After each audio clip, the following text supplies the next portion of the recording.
Shalom Israel. First and foremost, I do want to give all praises, all honor, and all glory to Yahweh Bashem Al Shah Bashem Kakadash, to one of the apostles, and also good millstone for teaching us his truth. Peace and blessings to the whole collective of Israel. Yahweh is the name of the unfallen Tevu, Bashem is the name, and Yahweh Shah is the name of the begotten Son. Back in our lesson. And as you see in the title, Babylon's fate is sealed. And there is nothing you can do about it or to change it. Because as you see, now that Trump is in office, people now think that Babylon is healed, that Babylon is going to go back to its former glory, back to the way it once was. Going back to Trump's quote or his saying, making America great again. But instead, America's going to fall. And it will continue to get worse until this place is destroyed. So I do have a decent amount of scriptures. There's something I was thinking about meditating through the Spirit.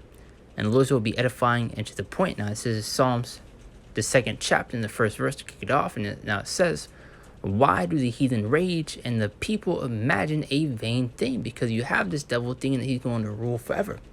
That he's going to be in power for eternity. It's why you see him rushing to find and looking for all these different avenues to obtain immortality. Through this technology, and through all this wickedness that you see this devil commits behind the scenes, if you know, you know. But as you get Psalms 49 and 11, you see this a lot within, these celebrities and, a lot of these, well-known top people, drinking a certain something, if you know what I'm talking about. Just trying to be careful with my words.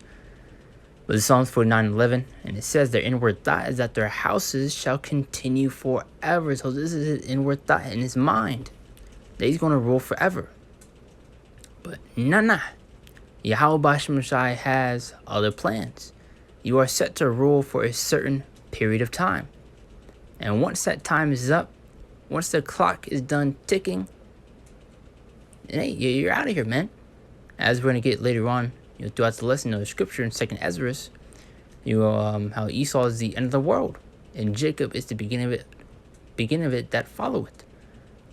As you also know, the scripture how the kingdom is translated from one people to another. Who is that kingdom going to be translated to? The Israelites, man. Israel is up next. Yahweh Bashem Shai's kingdom will be established on the earth. One more time from my top. The inward thought is that their houses shall continue forever, and their dwelling places to all generations. They call their lands after their own names. Now let's continue on. This is Job 20:5. And I'm not sure if these are in any particular order, but once the Lord was edifying. And it says that the triumphing of the wicked is short. This devil is set to rule for a certain period of time. He's not going to rule forever. That is going to show the pride of this devil, man. The pride of Esau, Edom. That the triumphing of the wicked is short, and the joy of the hypocrite but for a moment. So he's only ruling but for a moment, man. This is Job chapter 14, verse 5.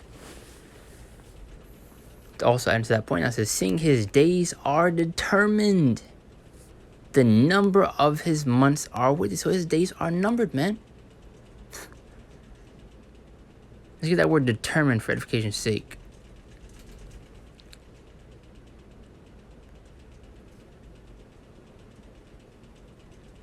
This word determined is having reached a decision. Let's see. Firm, intent, purposeful, set. So it is set that he will fall and not rule forever, as he wants to believe.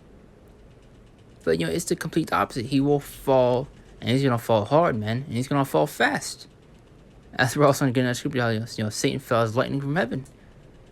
And you see how, fast lightning is, and especially when it hits the ground, it hits it hard. Now, let's jump to Job 14, which we're just reading, and we'll continue with the others. Now, seeing his days are determined, the number of his months are with thee. Thou hast appointed his bounds that he cannot pass. So it's pretty much like putting a line in the sand. This devil can't cross it, man. There's nothing he can do to extend his rulership. This immortality that he is seeking for on the left-hand side, he's not going to get it. Dealing with transhumanism, connecting, people with technology, and all these different types of ways that he's trying to obtain it. They'll show you within these movies where people go into, cryostasis, so that they believe that in the future they would find, whatever to, get them out of it and make them, live forever, whatever the case may be, Now let's continue on. This is Jeremiah chapter 51 and 9. This is a great scripture here, going back to that point and being a lesson. People think, Babylon is going to save America. It's a complete opposite, because people now think that, which you get in First Thessalonians 5 and 3, that there's going to be peace, that there's going to be safety, that they're secure now. But when you read on that scripture, for initially peace and safety, and sudden destruction cometh upon them. You see Trump making all these promises of good prices, taxes being done away with, yada, yada, yada. But again, in scripture, how, victuals, which is 2nd Ezra, I believe, the 15th chapter, how victuals shall be so good, cheap on earth, that they shall think themselves to be in good case. And then goes on to, evil shall continue to grow, and all that, man. So, this place is going to fall, man. Jeremiah 51:9, that says we would have healed Babylon, but she is not healed. There is no remedy for Babylon. There's no remedy for America. Nothing can save her. Once again, her fate is sealed. And nothing you can do to change it. Because why? It's of Yahweh Bahashem Yahweh Shai. Because the Lord said so, man. It was written. I don't know if I finished this off yet. So we have healed Babylon, but she is not healed. Forsake her and let us go, everyone into his own country, for her judgment reacheth unto heaven and is lifted up even to the skies. And he's also in the scriptures, for her sins have reached unto heaven. For wickedness that exceedingly polluted the whole earth. The Lord's getting ready to tear this place up, man, especially America, man, Babylon the Great. This is where the main destruction, the main judgment is going to take place. As we're looking at later on in Isaiah 13, how this place will never be inhabited again. There's Isaiah 34, 1-6. And it says, come to your nations, do hear and hearken, ye people like the earth hear, and all that is there in the world, and all things that come forth of it. Excuse me. For the indignation of the Lord is upon all nations, is free upon all their armies. He had utterly destroyed them, he had delivered them to the slaughter. Verse 3, for their slain also should be cast out, and the stink shall come up out of the carcasses, and the mountains shall be melted with their blood, so great judgment. Verse 4, and all the hosts of heaven shall be dissolved, and the heavens shall be rolled together as a scroll. And when it says the heavens being rolled together as a scroll, speaking of the mushroom cloud being formed from those explosions. The nuclear missiles, man. Which is what that judgment is going to be by the way of. Now, let's see. And all the hosts shall fall down as a leaf falleth off from the vine, as a falling fig from the fig tree. Verse 5, for my sword shall be bathed in heaven. So that sword is speaking of those nuclear missiles coming down, as you also get in Revelation 6. The stars, falling from heaven. In many scriptures, go into the thermonuclear destruction. For my sword shall be bathed in heaven, behold, it shall come down upon Idumea, and the Lord for Esau, even upon the people of my curse to judgment. Verse 6, the sword of the Lord filled blood is made fat with fatness of the lambs, of goats and kidneys. With the blood of lambs and goats, with the fat of kidneys of rams. For the Lord had a sacrifice in Basra, or great slaughter in the land of Idumea. Now let's continue on. So we got Jeremiah 50, we got Isaiah 34, see Isaiah 13 as I brought up earlier. Now it says, in Babylon, the glory of kingdoms, the beauty of the Chaldees, excellency shall be as when the Most High overthrew Sodom and Gomorrah. And how did the Lord overthrow Sodom and Gomorrah? By the way of fire and brimstone. Which you can also get in Revelations, the 14th chapter, where it's compared to fire and brimstone, which that fire and brimstone in this destruction, this judgment to come, the second death, by the way of thermonuclear missiles. Now it says, shall not be inhabited, neither shall it be dwelt in from generation to generation. Neither shall the Arabian pitch tent there, neither shall the shepherds make their fold there. So as we're reading, Babylon the Great, aka America, is never going to be inhabited again. So Esau's, Edom's kingdom, it is crumbling as we speak. And once his destruction, his great judgment takes place, he will no longer rule. He's going to be taken out of power and be dethroned. As well as these heathen nations.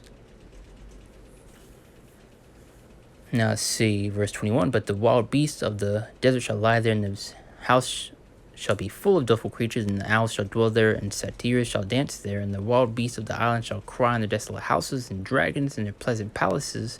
And her time is near to come, and her days shall not be prolonged. As we just read in a few of those scriptures. How his days are determined or numbered. How the joy of the hypocrite is but for a moment. So the Lord has drawn a line in the sand that you cannot cross. The second Ezra 6 and 9. For Esau is the end of the world, and Jacob is the beginning of it that follow it. So your end is our beginning. So people want to call us crazy, bugged out for saying we want this place to be destroyed. We want World War III to take place. We want for all these great judgments to happen, for prophecy to be fulfilled. And people look like we're crazy. Yet they're all right with the wickedness, the confusion, the constant rebellion against the ways of Yahweh Shema Shai. They're the problem. Now let's get a couple more and kind of flew through these. Revelation 14, 9 through 10, as I brought up earlier. And it's also pretty much dealing with the MOTB, this judgment that you will receive if you do take that charagma. And their angel followed them saying, but the main point is verse 10, what I want. And so their angel followed them saying with a loud voice, if man worship the beast and his image and receive his mark in his forehead or in his hand. So once you're done with that charagma, which is the RFID hip, which you are warning you to do spend probably Yahweh Shema Shai to stay away from. Verse 10, the same shall drink of the wine of the wrath of the Most High, which is poured without mixture into the cup of his indignation.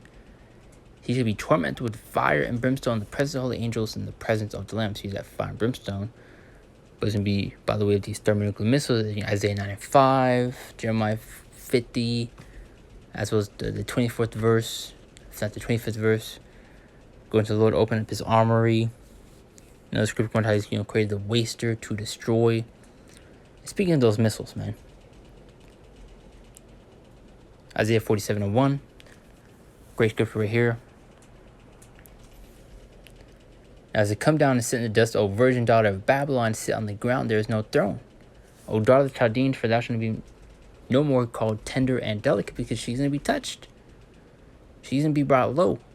Because right now, America, Babylon, Great's on this pedestal. No one has really, touched America, but very soon, they're going to be touched and they're going to be brought low, man. From this,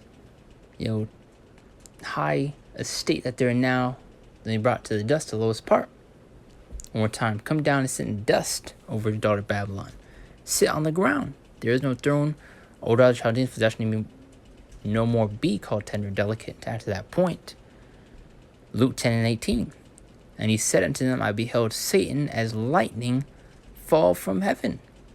And it's not dealing with the spiritual Satan, but dealing with Esau, Edom falling out of power. And being dethroned. Because this is heaven. This is being too fast. This is his heaven. This is his rulership. His kingdom. And very soon he's going to be brought low, as we read in Isaiah 47. And as we read throughout many other scriptures, man. And Isaiah 55 and 11. As it so shall my word be that goeth forth out of my mouth, it shall not return unto me void. So all the things that is written will come to pass. Everything the Lord has said will be accomplished, man. So shall my word be that goeth forth out of my mouth. And this book, this Bible, is his word. It shall not return unto me void, but shall accomplish that which I please, and shall prosper in the thing whereto I sent it. So it doesn't come to pass and play out as it is written, as in Habakkuk 2, for the vision is set for an appointed time, but at the end shall speak and not lie. And that vision is being those prophecies, man. Actually, I do want to get that real quick. We say we're coming to those times, man. You're in the end of this devil's kingdom. For the vision is yet for an important time, what's in dealing with those prophecies. We're in those times as written and spoken of within the scriptures. And everything that's written will come to pass as the Lord sent out to do. There's no other way around it. But that's the point right there. Lord was edifying. Something to the spirit, something I was meditating on, and the Lord's will get the point across. Now, doing close, I give all praise, all honor, and all glory to Yahweh, Bashem, Shah, Bashem, Kakadash, the one of the apostles, and else great millstone for teaching us his truth, peace, and blessings to the whole collective Israel. And Shalom. See you next one, Lord's will.